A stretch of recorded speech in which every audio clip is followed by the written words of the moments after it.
नमस्कार दोस्तों, क्या शेयर में पैसा लगाना वाकई खतरनाक है? आफ्टर ऑल हिंदुस्तान में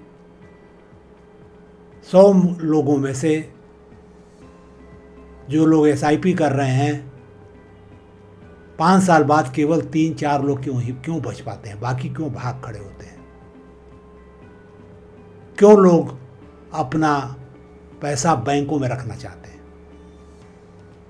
क्या वाकई में उनका डर सही है या उनका डर गलत है? जिस तरीके से मार्केट नीचे ऊपर होता रहता है, क्या ये खतरे की जगह नहीं है?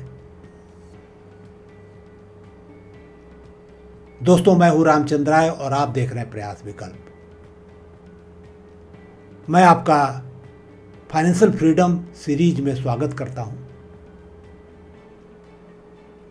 प्रयास विकल्प एक ऐसा चैनल है जो आपके पर्सनालिटी को स्ट्रांग बनाने के लिए पूरी तरह समर्पित है।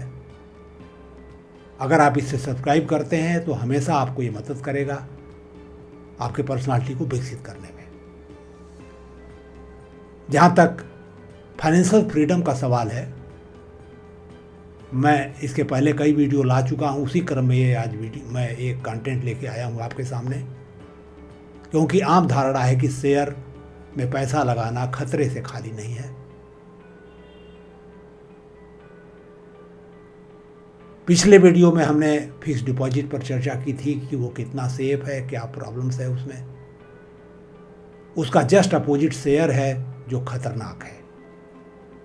तो अगर आप फिक्स डिपॉजिट को समझ गए हैं और अगर आप शेयर को भी समझ जाते हैं कि इसमें खतरा क्या है, किस तरह का है, तो निश्चित रूप से आपको एक स्पेक्ट्रम मिलेगा और आप अपना पैसा सही जगह लगा पाओगे। इसके आगे हम चलेंगे तो म्यूचुअल फंड आदि की बातें होगी, लेकिन आज हम उस इंस्ट्रूमेंट की बात कर रहे हैं जिससे हर आदमी डरता है। तो क्या वास्तव में शेयर में पैसा लगाना खतरे से खाली नहीं है? दोस्तों, इसका जवाब आपको तब मिलेगा जब आप शेयर जो है, इक्विटी शेयर है, उसके स्वभाव को समझोगे, उसके व्यवहार को समझोगे, उसके परिणाम को समझोगे। तो आज मैं इस वीडियो में इसी बात पर चर्चा करने जा रहा हूँ और अगर आप इस विषय को समझना चाहते हो तो हमारे साथ अंत तक बने रहिए, तब आपको इसका लाभ मिल पाएगा। लेकिन इसके पहले कि मैं आपसे चर्चा शुरू करूं, मैं आपको एक बात बताना चाहूँगा कि मैं लाइव सेशन भी लेता हूं डिफरेंट सब्जेक्ट पर। मेरा डिस्कशन फोरम है, पर्सनालिटी डेवलपमेंट प्रोग्राम का निर्देशन भी मैं करता हूं और गरीब से गरीब व्यक्ति को भी अपनी सेवाएं देता हूं। उसका धन और हमारे बीच में नहीं आता है, वो अपनी गरीबी की वजह से वंचित नहीं रहेगा। डिटेल जानना है तो हमारे डिस्क्रिप्शन बॉक्स में जाइए, कुछ लिंक है उनको क्लिक करिए, समझिए कंटेंट को। हमारी वेबसाइट है, उस पर सब सूचनाएं हैं, आप जाइए, उनको देखिए, समझिए और फिर हमसे अपनी ज़रूरत के मुताबिक संपर्क करिए। दोस्तों, अगर आपको इस वीडियो में कुछ काम की चीज़ लगे तो इसको लाइक शेयर करना न भूलें। और अब अगर आपने अभी तक इस चैनल को सब्सक्राइब नहीं किया है तो ज़रूर कर लीजिए, इसके पहले कि आगे बढ़ें आप, ताकि हर हफ्ते आपको एक अच्छा वीडियो मिल सके। दोस्तों, आइए हम लोग इस बात पे चर्चा करते हैं कि जो शेयर है, इक्विटी शेयर में पैसा लगाना क्या वाकई खतरनाक चीज़ है? आइए देखते हैं कि इसका क्या मतलब है। दोस्तों, मान लीजिए कि कोई एंटरप्रेन्योर है, वो कोई इंडस्ट्री बैठाना चाहता है, तो पहले वो मार्केट सर्वे करके देखेगा कि किस चीज़ की मार्केट को ज़रूरत है और क्या उसकी इतनी डिमांड है कि एक फाइनेंशियली वायबल यूनिट बैठाई जा सके। और अगर वो एक फिजिबिलिटी रिपोर्ट तैयार करता है इस स्केल के यूनिट के लिए, उस प्रोडक्ट या सर्विस के लिए, तो जो प्राइस एस्टिमेटेड आता है उसका एक रीजनेबल प्रॉफिट के लिए, क्या वो प्राइस मार्केट में देने को तैयार है कस्टमर? क्या उसकी कोई रियल नीड मीट आउट कर रहा है? अगर वो समझता है कि ऐसा है तो वो एस्टीमेट लगाता है भाई कितना पैसा हमको चाहिए तब हम ये यूनिट बैठा पाएंगे। मान लीजिए कि 100 करोड़ रुपया उसको चाहिए उस यूनिट को बैठाने के लिए, तो उसमें से 1/4 यानी 25 करोड़ की व्यवस्था उसको खुद करनी पड़ेगी, अपना शेयर लगाना पड़ेगा, अपने फ्रेंड एंड रिलेटिव या जैसे भी लगाना पड़ेगा उसको। फिर वो बाकी 75 करोड़ लोन लेगा, बैंक से लेगा या कुछ करके यूनिट चालू करेगा। फिर काफ़ी दिन तक उस यूनिट को चलाएगा अपने खतरे पर, काफ़ी दिन तक यूनिट घाटे में रहेगी, धीरे धीरे ब्रेक इवन आएगा, फिर प्रॉफिट जोन में जाएगी, फिर धीरे धीरे मैच्योर होगी। तो जब अच्छी स्थिति में पहुंचेगी तभी वो लिस्ट हो पाएगी स्टॉक एक्सचेंज में। तो जब स्टॉक एक्सचेंज में लिस्टिंग इसको हो गई है तब जा कर के उसका शेयर लिस्ट होगा और उसका डिवेंचर होगा तो वो लिस्ट होगा, और तभी लोग उसमें पैसा लगा पाएंगे आम इन्वेस्टर, उसके पहले तो लगा नहीं पाएंगे अनलेस प्राइवेट प्लेसमेंट करे और कोई इंस्टीट्यूशनल बाहर आए। लेकिन जो रिटेल इन्वेस्टर है वो तो तभी लगाएगा जब कोई कंपनी लिस्ट होती है, और कंपनी लिस्ट होगी तब जब उसमें परफॉर्मेंस उसका उस लायक हो, वो सारी क्राइटेरिया को मीट आउट करे। अब सवाल है कि हमारे आम तौर पे देखा गया है कि अगर 10 यूनिट बैठ रही हैं तो अक्सर 9 फेल हो जाती हैं, एक ही सक्सेसफुल होती है। तो जो सक्सेसफुल एक होती है वही जाके बाद में लिस्ट होती है। ये कोई ज़रूरी नहीं कि वो हमेशा सक्सेसफुल ही रहे, बाद में फेल ना करे। अगर हम स्टॉक मार्केट की बात करें तो लार्ज कैप कंपनीज़ हैं, ऊपर की जो 100 कंपनी है वो लार्ज कैप बोलते हैं उनको, वो काफ़ी स्टेबल हैं, ब्लू चिप इसको बोलते हैं, बहुत कम खतरा है उनके अंदर, वो उनका रेट ऑफ ग्रोथ भी थोड़ा कम है लेकिन खतरा भी उतना ही कम है। अब मार्केट मान लीजिए किसी वजह से गिरता है किसी झटके में तो उनमें गिरावट कम आती है। उनके नीचे जो 150 यूनिट हैं वो जो है मिड कैप मानी जाती हैं, और उसके नीचे की सारी स्मॉल कैप है। तो सवाल है कि जो यूनिट जितना अच्छा करती है, और ये जो लिस्टिंग मैं बता रहा हूँ कि पहला 100 या फिर 150 फिर उसके नीचे, इसका बेस क्या है?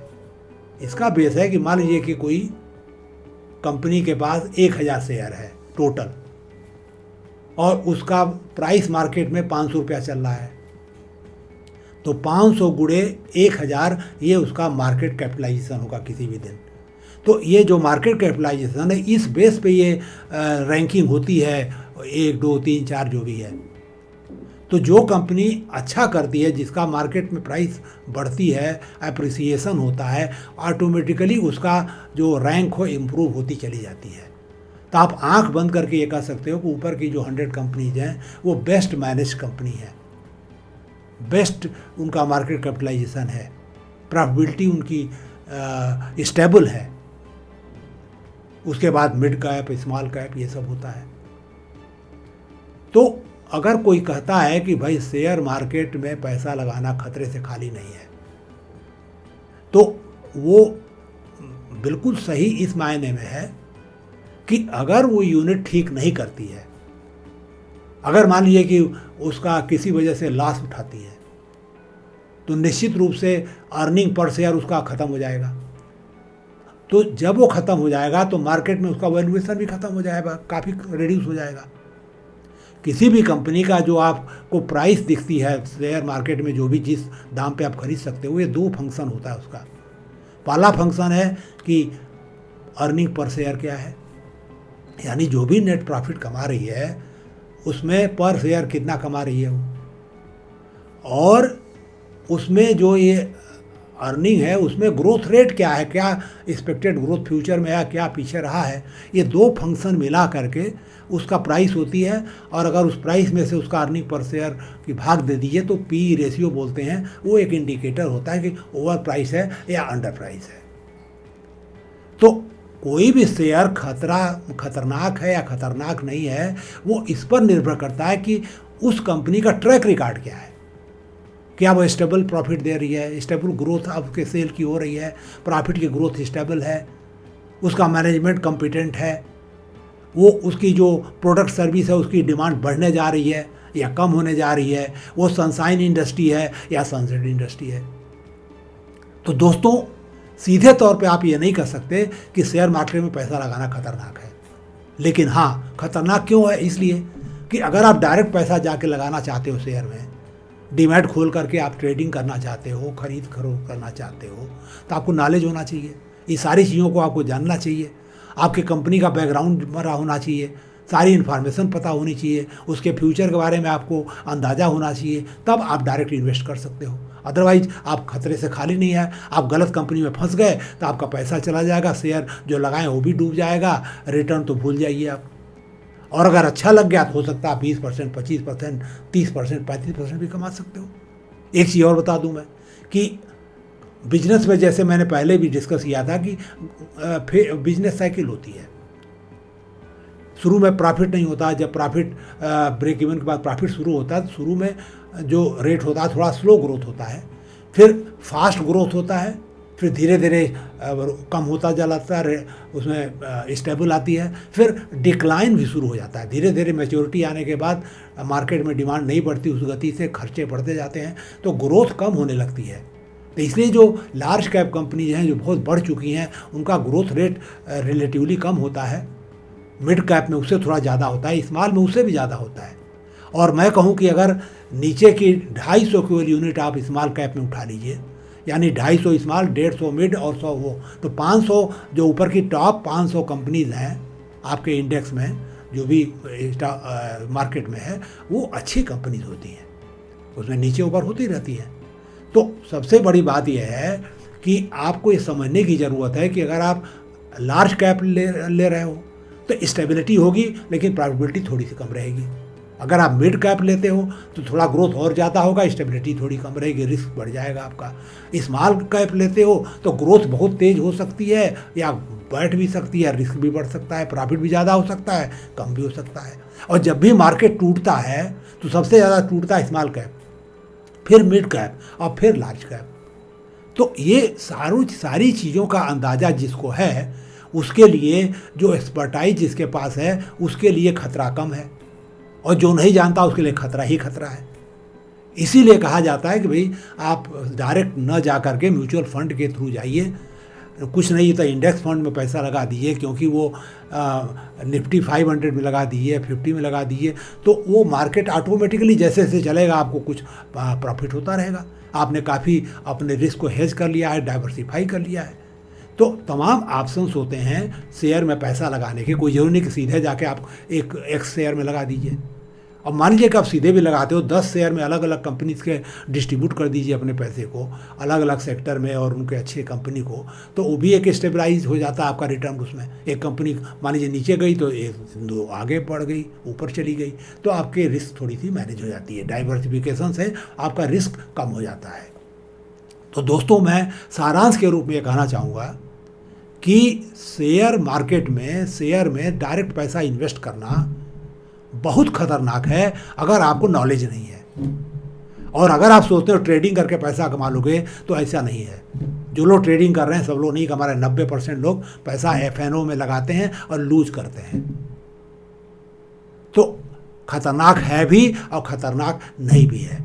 अगर आप म्यूचुअल फंड के थ्रू जाते हो, एक अच्छी टीम है जो सेलेक्ट करती है कंपनीज को और आपके पैसे को लगाती है, तो आप सेफर हैं। डायरेक्ट जाने में खतरा भी है, तो खतरा है भी और खतरा नहीं भी है।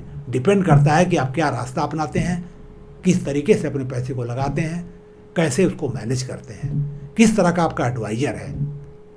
तो मैं सारांश के रूप में कहना चाहूँगा कि इक्विटी शेयर में पैसा लगाना खतरनाक नहीं है, प्रोवाइडेड आप सजग हो करके अपने पैसे को सही तरीके से इन्वेस्ट करें। दोस्तों, उम्मीद है कि जो भी हमने आपसे आज बात की है आप उसको समझे होंगे। अगर आपकी कोई क्वेरी है, अगर आप किसी विषय पे वीडियो चाहते हो तो कमेंट बॉक्स में लिख के बताइए, मैं आपको बना करके हाजिर करूँगा। और अगले वीडियो में मैं इसके बाद अब आने जा रहा हूँ म्यूचुअल फंड पे मैं चर्चा करूँगा, क्योंकि मैंने डेट पर या फिक्स डिपॉजिट पे कर लिया, इक्विटी शेयर पे कर लिया, तो अब ये स्टेज आ गई है कि हम म्यूचुअल फंड की तरफ बढ़ सकते हैं। और उसमें कुछ चीज़ें इसमें से रिपीट भी होंगी ताकि आपको एक रिकैप्चुलेशन हो जाए, आपको ये चीज़ अच्छी तरह समझ में आ सके। दोस्तों, मैं आपका बहुत बहुत आभारी हूँ कि आप हमारे साथ इतने लंबे समय तक बने रहे। और अगर आपको ये वीडियो अच्छा लगा है तो मैं दोबारा आपसे कहूँगा कि आप इसको लाइक शेयर करिए और हमारे चैनल को ज़रूर सब्सक्राइब कर लीजिए। एक बात और, अपने हेल्थ पर ध्यान दीजिए, चाहे मानसिक हो चाहे शारीरिक हो, क्योंकि अगर वो नहीं रहेगी तो आप कुछ भी नहीं कर पाओगे। दूसरी बात एक और, आप दिन पर दिन अपनी पर्सनालिटी को बेहतर बनाने पर फोकस करिए ताकि स्किल बेटर हो, अच्छी आय हो, उसको प्रॉपरली इन्वेस्ट कर सको। दोस्तों, हमें सुनने के लिए बहुत बहुत धन्यवाद।